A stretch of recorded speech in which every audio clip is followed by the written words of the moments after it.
Praise Lord everyone. Bible reading in 6 months. Day 152, June 1. Mark సువార్త మొదటి అధ్యాయం నుండి చదువుకుందాం. దేవుని కుమారుడైన యేసుక్రీస్తు సువార్త ప్రారంభము. ఇదిగో, నా దూతను నీకు ముందుగా పంపుచున్నాను. అతడు నీ మార్గం సిద్ధపరచును. ప్రభు మార్గం సిద్ధపరచుడి, ఆయన త్రోవలు సరళం చేయడని అరణ్యంలో కేకలు వేయుచున్న ఒకని శబ్దము అని ప్రవక్త అయిన యెషయా చేత వ్రాయబడినట్టు బాప్తిజం ఇచ్చు యోహాను అరణ్యంలో ఉండి పాపక్షమాపణ నిమిత్తము మారుమనసు విషయమైన బాప్తిజము ప్రకటించుచూ వచ్చాను.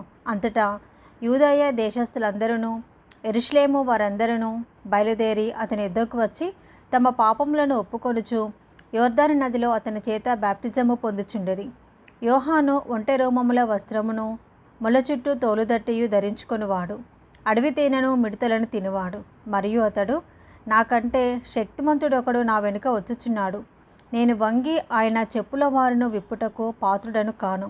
నేను నీళ్లలో మీకు బాప్టిజం ఇచ్చి తిని, కానీ ఆయన పరిశుద్ధాత్మలో మీకు బాప్టిజం ఇచ్చినని చెప్పి ప్రకటించుచుండెను. ఆ దినములలో యేసు గలిలయలోని నజరేతు నుండి వచ్చి యోర్దానులో యోహాను చేత బాప్టిజము పొందెను. వెంటనే ఆయన నీళ్లలో నుండి ఒడ్డునకు వచ్చుచుండగా ఆకాశము చీల్చబడుటయు పరిశుద్ధాత్మ పావురం వల్లే తన మీదికి దిగివచ్చుటయు చూచెను. మరియు నీవు నా ప్రియ కుమారుడవు, నీ యందు నేను ఆనందించుచున్నానని ఒక శబ్దము ఆకాశం నుండి వచ్చెను. వెంటనే పరిశుద్ధాత్మ ఆయనను అరణ్యంలోనికి త్రోసుకొని పోయెను. ఆయన సాతానుచే శోధింపబడుచు అరణ్యంలో 40 దినములు అడవి మృగములతో కూడా ఉండెను. మరియు దేవదూతలు ఆయనకు పరిచర్య చేయుచుండెను. యోహాను చెరపట్టబడిన తర్వాత యేసు, కాలము సంపూర్ణమై ఉన్నది, దేవుని రాజ్యము సమీపించి ఉన్నది, మారు మనసు పొంది సువార్త నమ్ముడని చెప్పుచు దేవుని సువార్త ప్రకటించుచు గలిలయకు వచ్చెను. ఆయన గలిలయ సముద్ర తీరమున వెళ్ళుచుండగా సీమోను సహోదరుడగు ఆంద్రేయను సముద్రంలో వలవేయుట చూచెను. వారు జాలరులు. యేసు, నా వెంబడి రండి, నేను మిమ్మల్ని మనుషుల పట్టు జాలరులుగా చేసేదనని వారితో చెప్పాను. వెంటనే వారు తమ వలలు విడిచి ఆయనను వెంబడించిరి. ఆయన ఇంకా కొంత దూరము వెళ్ళి జెబెదయి కుమారుడగు యాకోబును అతని సహోదరుడగు యోహానును చూచెను. వారు దోణిలో ఉండి తమ వలలు బాగు చేసుకొనుచుండిరి. వెంటనే ఆయన వారిని పిలువగా వారు తమ తండ్రి అయిన జెబెదయిని దోణిలో జీతగాండ్ర యొద్ద విడిచిపెట్టి ఆయనను వెంబడించిరి. అంతటా వారు కపెర్నహూములోనికి వెళ్ళిరి. వెంటనే ఆయన విశ్రాంతి దినమున సమాజ మందిరంలోనికి పోయి బోధించెను. ఆయన శాస్త్రుల వలె కాక అధికారము కల వాని వలె వారికి బోధించెను కనుక వారు ఆయన బోధకు ఆశ్చర్యపడిరి. ఆ సమయమున వారి సమాజ మందిరంలో అపవిత్రాత్మ పట్టిన మనుషుడొకడు ఉండెను. వాడు, నజరేయుడవగు యేసు, మాతో నీకేమి? మమ్ము నశింపచేయుటకు వచ్చితివా? నీవెవడవో నాకు తెలియను, నీవు దేవుని పరిశుద్ధుడవు అని కేకలు వేశాను. అందుకు యేసు, ఊరకుండము, వారిని విడిచిపోమ్మని దానిని గద్దింపగా ఆ అపవిత్రాత్మ వానిని విలువిలలాడించి పెద్ద కేక వేసి వారిని విడిచిపోయాను. అందరూ విస్మయముంది, ఇదేమిటో, ఇది కొత్త బోధగా ఉన్నదే, ఈయన అధికారంతో అపవిత్రాత్మలకును ఆజ్ఞాపింపగా అవి ఆయనకు లోబడుచున్నవని ఒకనితో ఒకడు చెప్పుకొనిరి. వెంటనే ఆయనను గూర్చిన సమాచారము త్వరలో గలిలయ ప్రాంతం అంతటా వ్యాపించెను. వెంటనే వారు సమాజ మందిరంలో నుండి వెళ్ళి యాకోబుతోనూ యోహానుతోనూ సీమోను ఆంద్రేయ అనువారింట ప్రవేశించిరి. సీమోను అత్త జ్వరంతో పడి ఉండగా వెంటనే వారు ఆమెను గూర్చి ఆయనతో చెప్పిరి. ఆయన ఆమె దగ్గరకు వచ్చి చేయి పట్టి ఆమెను లేవనెత్తెను. అంతటా జ్వరము ఆమెను వదిలేను కనుక ఆమె వారికి ఉపచారం చేయసాగాను. సాయంకాలము ప్రొద్దుగుంకినప్పుడు జనులు సకల రోగులను దయ్యములు పట్టిన వారిని ఆయన వద్దకు తీసుకొని వచ్చిరి. పట్టణమంతయు ఆ ఇంటి వాకిట కూడి ఉండెను. ఆయన నానావిధ రోగముల చేత పీడింపబడిన అనేకులను స్వస్థపరిచి అనేకమైన దయ్యములను వెళ్ళగొట్టాను. అవి తన్ను ఎరిగి ఉండినందున ఆయన ఆ దయ్యములను మాట్లాడనీయలేదు. ఆయన పెందలకడే లేచి ఇంకను చాలా చీకటి ఉండగానే బయలుదేరి అరణ్య ప్రదేశమునకు వెళ్ళి అక్కడ ప్రార్థన చేయుచుండెను. సీమోనును అతనితో కూడా ఉన్నవారును ఆయనను వెతుకుచూ వెళ్ళి ఆయనను కనుగొని, అందరూ నిన్ను వెతుకుచున్నారని ఆయనతో చెప్పగా ఆయన, ఇతర సమీప గ్రామములలోనూ నేను ప్రకటించినట్లు వెళ్ళుదము రండి, ఇందు నిమిత్తమే కదా నేను బయలుదేరి వచ్చి తినని వారితో చెప్పాను. ఆయన గలిలయ అంతటా వారి సమాజ మందిరములలో ప్రకటించుచు దెయ్యములను వెళ్ళగొట్టుచూ నుండెను. ఒక కుష్ఠరోగి ఆయన ఎద్దకు వచ్చి ఆయన ఎదుట మోకాళ్ళుని, నీకిష్టమైతే నన్ను శుద్ధినిగా చేయగలవని ఆయనతో చెప్పి ఆయనను వేడుకొనగా, ఆయన కనికరపడి చేయి చాపి వారిని ముట్టి, నాకిష్టమే, నీవు శుద్ధుడవు కమ్మని వానితో చెప్పెను.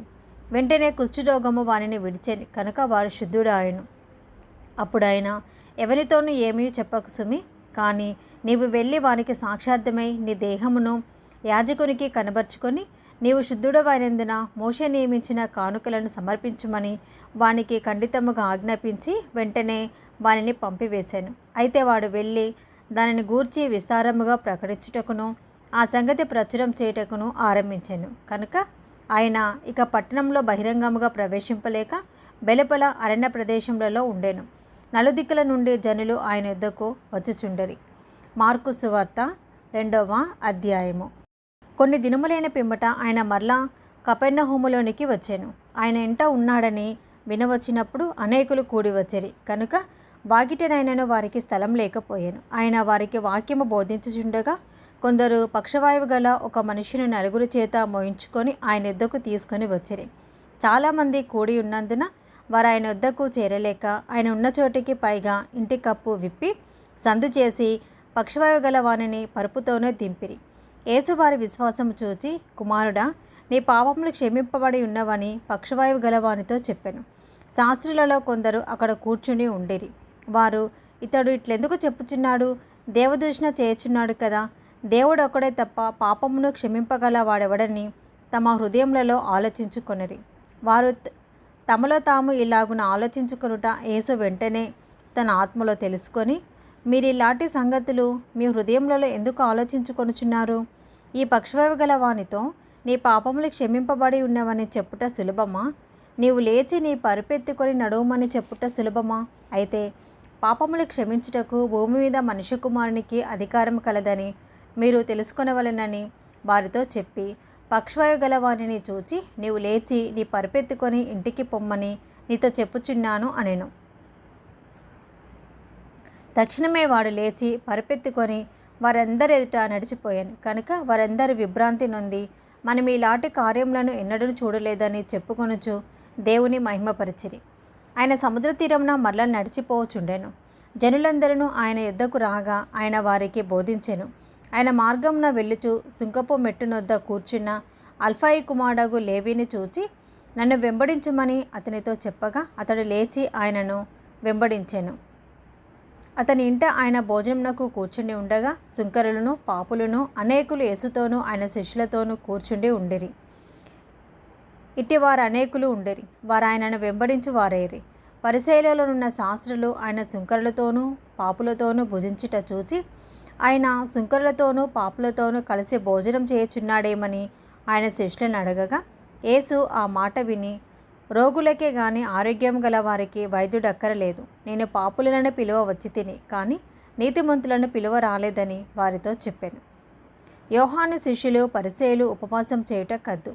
వారు వచ్చి యోహాను శిష్యులను పరిసయ్యుల శిష్యులను ఉపవాసము చేయుదురు, కానీ నీ శిష్యులు ఉపవాసం చేయరు. దీనికి హేతువేమని ఆయన అడగగా, యేసు, పెండ్లి కుమారుడు తమతో కూడా ఉన్న కాలమున పెండ్లి ఇంటివారు ఉపవాసం చేయతగునా? పెండ్లి కుమారుడు తమతో కూడా ఉన్నంత కాలము ఉపవాసం చేయతగదు. కానీ పెండ్లి కుమారుడు వారి యుద్ధ నుండి కొనుపోబడు దినములు వచ్చును. ఆ దినములలోనే వారు ఉపవాసము చేతురు. ఎవడినూ పాత బట్టకు కొత్త గుడ్డ మాసిక వేయడు. వేసినడెలా ఆ కొత్త మాసిక పాత బట్టను వెలితిపరచును, చినుగు మరీ ఎక్కువగును. ఎవడినూ పాత తిత్తులలో కొత్త ద్రాక్షారసము పోయడు. పోసినడెలా ద్రాక్షారసము ఆ తిత్తులను పిగుల్చును, రసమును తిత్తులను చెడును. అయితే కొత్త ద్రాక్షారసమును కొత్త తిత్తులలో పోయవలెనని చెప్పాను. మరియు ఆయన విశ్రాంతి దినమున పంట చేలలో బడి వెళ్ళుచుండగా శిష్యులు మార్గమున సాగిపోవచ్చు వెన్నులు త్రుంచుచూ నుండిరి. అందుకు పరిసయ్యులు, చూడుము, విశ్రాంతి దినమున చేయకూడనిది వారేలా చేయుచున్నారని ఆయనను అడిగిరి. అందుకైనా వారితో ఇట్లనెను, తాను తనతో కూడా నున్నవారును ఆకలి కొనినందున దావీదు నాకు అవసరము వచ్చినప్పుడు అతడు చేసినది మీరు ఎన్నడూ చదవలేదా? అబ్యాతారు ప్రధాన యాజకుడై ఉండగా దేవమందిరంలోనికి వెళ్ళి యాజకులే గాని ఇతరులు తినకూడని సముఖపు రొట్టెలు తాను తిని తనతో కూడా ఉన్న వారికి ఇచ్చాను కదా అని చెప్పాను. మరియు విశ్రాంతి దినము మనుషుల కొరకే నియమింపబడెను, కానీ మనుషులు విశ్రాంతి దినం కొరకు నియమింపబడలేదు. అందువలన మనుష్య కుమారుడు విశ్రాంతి దినమునకును ప్రభువే ఉన్నాడని వారితో చెప్పెను. మార్కు సువార్త 3వ అధ్యాయము. సమాజ మందిరంలో ఆయన మరలా ప్రవేశింపగా అక్కడ పూజ చేయగలవాడు ఒకడుండెను. అచ్చటి వారు ఆయన మీద నేరము మోపవలెనని ఉండి విశ్రాంతి దినమున వానిని స్వస్థపరచునేమో అని ఆయనను కనిపెట్టుచునుండిని. ఆయన, నీవు లేచి మధ్యన నిలువమని ఊచ చేయగలవానితో చెప్పి వారిని చూచి, విశ్రాంతి దినమున మేలు చేయట ధర్మమా, కీడు చేయట ధర్మమా, ప్రాణరక్షణ ధర్మమా, ప్రాణహత్య ధర్మమా అని అడిగాను. అందుకు వారు ఊరకుండరి. ఆయన వారి హృదయ కాఠిన్యమునకు దుఃఖపడి కోపంతో వారిని కలియచూచి, నీ చెయ్యి చాపమని ఆ మనుషునితో చెప్పాను. వాడు తన చెయ్యి చాపగా అది బాగుపడెను. పరిసయ్యులు వెలుపలికి పోయి వెంటనే హెరోదీయులతో కలుసుకొని ఆయన నేలాగు సంహరింతుమా అని ఆయనకు విరోధంగా ఆలోచన చేసిరి. యేసు తన శిష్యులతో కూడా సముద్రమునొద్దకు వెళ్ళగా గలిలియ నుండి వచ్చిన గొప్ప సమూహము ఆయనను వెంబడించెను. మరియు ఆయన ఇన్ని గొప్ప కార్యములు చేయుచున్నాడని విని జనులు యూదయ నుండి, యెరూషలేము నుండి, ఇదూమయ నుండి, యొర్దాను అవతల నుండి, తూరు సీదోను అనడే పట్టణ ప్రాంతముల నుండి ఆయన యొద్దకు గుంపులు గుంపులుగా వచ్చిరి. జనులు గుంపు కూడగా చూచి వారు తనకు ఇరుకు కలిగింపకుండానట్లు చిన్న దోణె ఒకటి తనకు సిద్ధపరిచి ఉంచవలెనని ఆయన తన శిష్యులతో చెప్పాను. ఆయన అనేకులను స్వస్థపరిచాను కనుక రోగపీడితులైన వారందరూ ఆయనను ముట్టుకొనవలెనని ఆయన మీద పడుచుండిరి. అపవిత్రాత్మలు పట్టిన వారు ఆయనను చూడగానే ఆయన ఎదుట సాగిలపడి, నీవు దేవుని కుమారుడవని చెప్పుచూ కేకలు వేసిరి. తను ప్రసిద్ధి చేయవద్దని ఆయన వారికి ఖండితముగా ఆజ్ఞాపించాను. ఆయన కొండ ఎక్కి తనకిష్టమైన వారిని పిలువగా వారు ఆయన యొద్దకు వచ్చిరి. వారు తనతో కూడా ఉండునట్లును దెయ్యములను వెళ్ళగొట్టు అధికారం గలవారై సువార్త ప్రకటించుటకును వారిని పంపవలెనని ఆయన 12 మందిని నియమించెను. వారెవరనగా ఆయన పేతురను పేరు పెట్టిన సీమోను, జెబెదయి కుమారుడగు యాకోబు, అతని సహోదరుడగు యోహాను, వీరిద్దరికి ఆయన బోయనెర్గెసరు సను అని పేరు పెట్టాను. బోయనెర్గెసు అనగా ఉరిమెడు వారని అర్థము. ఆంద్రేయ, ఫిలిప్పు, బర్తలోమయి, మత్తయి, తోమా, అల్ఫయి కుమారుడగు యాకోబు, తద్దయి, కనానీయుడైన సీమోను, ఆయనను అప్పగించిన ఇస్కరియోతు, యూద అనువారు. ఆయన ఇంటిలోనికి వచ్చినప్పుడు జనులు మరలా గుంపు గూడి వచ్చిరి కనుక భోజనం చేయుటకైనను వారికి వీలు లేకపోయాను. ఆయన ఇంటివారి సంగతి విని ఆయన మతి చలించి ఉన్నదని చెప్పి ఆయనను పట్టుకొని పోయిరి. యెరూషలేము నుండి వచ్చిన శాస్త్రులు, ఇతడు బయల్జేబులు పట్టినవాడై దెయ్యముల అధిపతి చేత దెయ్యములను వెళ్ళగొట్టుచున్నాడని చెప్పిరి. అప్పుడు ఆయన వారిని తన యొద్దకు పిలిచి ఉపమాన రీతిగా వారితో ఇట్లనెను. సాతాను నేలాగు వెళ్ళగొట్టును. ఒక రాజ్యము తనకు తానే విరోధముగా వేరుపడినడలా ఆ రాజ్యము నిలువనేరదు. ఒక ఇల్లు తనకు తానే విరోధంగా వేరుపడినడలా ఆ ఇల్లు నిలువనేరదు. సాతాను తనకు తానే విరోధంగా లేచి వేరుపడినడలా వాడు నిలువలేక కడతేరును. ఒకడు బలవంతుడైన వానిని మొదట బంధించితేనే తప్ప ఆ బలవంతుని ఇంటిజొచ్చి వాని సామాగ్రి దోచుకొన నేరడు. బంధించినడలా వాని ఇల్లు దోచుకొనవచ్చును. సమస్త పాపములను మనుషులు చేయు దూషణలన్నీ వారికి క్షమింపబడును. కానీ పరిశుద్ధాత్మ విషయము దూషణ చేయువాడెప్పుడును క్షమాపణ నొందక నిత్య పాపము చేసిన వాడై ఉండునని మీతో నిశ్చయముగా చెప్పుచున్నాను అనెను. ఎందుకనగా ఆయన అపవిత్రాత్మ పట్టినవాడని వారు చెప్పిరి. ఆయన సహోదరులను తల్లియు వచ్చి వెలుపల నిలిచి ఆయనను పిలువనంపిరి. జనులు గుంపుగా ఆయన చుట్టూ కూర్చుండిరి. వారు, ఇదిగో నీ తల్లియు నీ సహోదరులను వెలుపల ఉండి నీ కోసరము వెతుకుచున్నారని ఆయనతో చెప్పగా ఆయన, నా తల్లి నా సహోదరులు ఎవరని తన చుట్టూ కూర్చున్న వారిని కలయచూచి, ఇదిగో నా తల్లియు నా సహోదరులను దేవుని చిత్తం చొప్పున జరిగించువాడే నా సహోదరుడును సహోదరియు తల్లియునని చెప్పెను. మార్కు సువార్త 4వ అధ్యాయము. ఆయన సముద్ర తీరమున మరలా బోధింపనారంభింపగా బహుజనులు ఆయన యొద్దకు కూడి వచ్చి ఉన్నందున ఆయన సముద్రంలో ఒక దోణి ఎక్కి కూర్చుండెను. జనులందరూ సముద్ర తీరమున నేల మీద నుండిరి. ఆయన ఉపమాన రీతిగా చాలా సంగతులు వారికి బోధించుచు తన బోధలో వారితో ఇట్లనెను. వినుడి, ఇదిగో విత్తువాడు విత్తుటకు బయలు వెళ్ళెను. వాడు విత్తుచుండగా కొన్ని విత్తనములు త్రోవ పక్కన పడెను. పక్షులు వచ్చి వాటిని మింగివేసెను. కొన్ని చాలా మన్ను లేని రాతి నేలను పడెను. అక్కడ మన్ను లోతుగా ఉండనందున అవి వెంటనే మొలిచెను. కానీ సూర్యుడు ఉదయింపగానే అవి మాడి వేరు లేనందున ఎండిపోయాను. కొన్ని ముండ్ల పొదలలో పడాను. ముండ్ల పొదలు ఎదిగి వాటిని అణిచివేశాను కనుక అవి ఫలింపలేదు. కొన్ని మంచి నేలను పడాను. అవి మొలిచి పెరిగి పైరై 30దంతలుగాను 60దంతలుగాను 100ంతలుగాను ఫలించెను. వినుటకు చెవులు గలవాడు వినుగాక అని చెప్పాను. ఆయన ఒంటరిగా ఉన్నప్పుడు 12 మంది శిష్యులతో కూడా ఆయన చుట్టూ ఉండిన వారు ఆ ఉపమానమును గూర్చి ఆయన అడిగిరి. అందుకైన దేవుని రాజ్య మర్మము తెలుసుకునుట మీకు అనుగ్రహింపబడి ఉన్నదని, కానీ వెలుపల నుండి వారు ఒకవేళ దేవుని వైపు తిరిగి పాపక్షమాపణ పొందుదురని వారు చూచుటకైతే చూచియు కనుగొనకను, వినుటకైతే వినియు గ్రహింపకయు నుండుటకును అన్నియు ఉపమాన రీతిగా వారికి బోధింపబడుచున్నవని వారితో చెప్పాను. మరియు ఈ ఉపమానము మీకు తెలియదా? అలాగైతే ఉపమానములన్నయూ మీకు ఎలాగూ తెలియను అనేను. విత్తువాడు వాక్యము విత్తుచున్నాడు.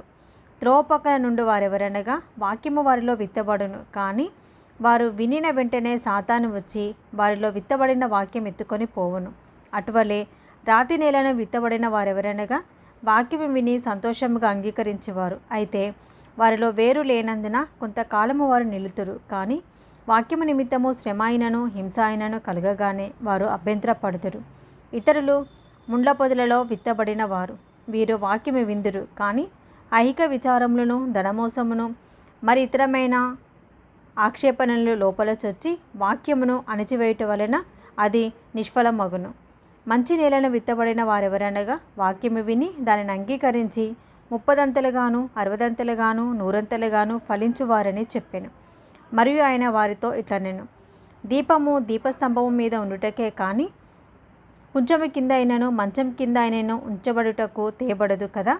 రహస్యం ఏదైనాను తేటపరచకపోదు, బయలుపరచుటకే గాని ఏదియు మరుగు చేయబడలేదు. వినుటకు చెవులు ఎవనికైనా ఉండి నెడల వాడు వినుగాక అనెను. మరియు ఆయన, మీరేమి వినుచున్నారో జాగ్రత్తగా చూచుకునుడి. మీరెట్టి కొలతతో కొలుతురో మీకును అట్టి కొలతతోనే కొలవబడును. మరి ఎక్కువగా మీకు ఇయ్యబడును. కలిగిన వానికి ఇయ్యబడును, లేని వానికి కలిగినదంతయు వాని యొద్ద నుండి తీసివేయబడునని వారితో చెప్పెను. మరియు ఆయన, ఒక మనుషుడు భూమిలో విత్తనము చల్లి రాత్రింబగలు నిద్రపోవచ్చు మేల్కొనుచు నుండగా వానికి తెలియని రీతిన ఆ విత్తనము మొలిచి పెరిగినట్లే దేవుని రాజ్యము ఉండును. భూమి మొదట మొలకను, తర్వాత వెన్నును, అటు తర్వాత వెన్నులో ముదురు గింజలను తనంతట తానే పుట్టించెను. పంట పండినప్పుడు కోతకాలము వచ్చినదని సేద్యగాడు వెంటనే కొడవలి పెట్టి కోయునని చెప్పెను. మరియు ఆయన ఇట్లనెను, దేవుని రాజ్యమును ఎట్లు పోల్చెదము? ఏ ఉపమానంతో దానిని ఉపమించెదము? అది ఆవిగింజను పోలి ఉన్నది. ఆవిగింజ భూమిలో విత్తబడినప్పుడు భూమి మీదనున్న విత్తనములన్నిటికంటే చిన్నదే. కానీ విత్తబడిన తర్వాత అది మొలిచి ఎదిగి కూర మొక్కలన్నిటికంటే పెద్దదై గొప్ప కొమ్మలు వేయును. కనుక ఆకాశ పక్షులు దాని నీడను నివసింపగలవై అనెను. వారికి వినుటకు శక్తి కలిగిన కొలది ఇలాంటి అనేకమైన ఉపమానములను చెప్పి ఆయన వారికి వాక్యము బోధించెను. ఉపమానం లేక వారికి బోధింపలేదు. కానీ ఒంటరిగా ఉన్నప్పుడు తన శిష్యులకు అన్నిటినీ విశదపరిచెను. ఆ దినమే సాయంకాలం అయినప్పుడు ఆయన అద్దరికి పోదామని వారితో చెప్పగా వారు జనులను పంపివేసి ఆయనను ఉన్నపాటున చిన్న దోణిలో తీసుకుని పోయిరి. ఆయన వెంబడి మరికొన్ని దోణిలు వచ్చెను. అప్పుడు పెద్ద తుఫాను రేగి ఆయన ఉన్న దోణ మీద అలలు కొట్టినందున దోణి నిండిపోయాను. ఆయన దోణ అమరమున తలగడ మీద తలవాల్చుకొని నిద్రించుచుండెను. వారు ఆయనను లేపి, బోధకుడా, మేము నశించిపోచున్నాము, నీకు చింత లేదా అని ఆయనతో అనేది. అందుకైన లేచి గాలిని గద్దించి నిశ్శబ్దమై ఊరకుండమని సముద్రంతో చెప్పగా గాలి అణిగి మిక్కిలి నిమ్మలమాయెను. అప్పుడు ఆయన, మీరెందుకు భయపడుచున్నారు? మీరింకను నమ్మిక లేక ఉన్నారా అని వారితో చెప్పాను. వారు మిక్కిలి భయపడి, ఈయన ఎవరో, గాలియు సముద్రమును ఈయనకు లోబడుచున్నవని ఒకరితో ఒకడు చెప్పుకొనిరి. ఇది ఈరోజు మొదటి భాగం అండి. Praise the lord.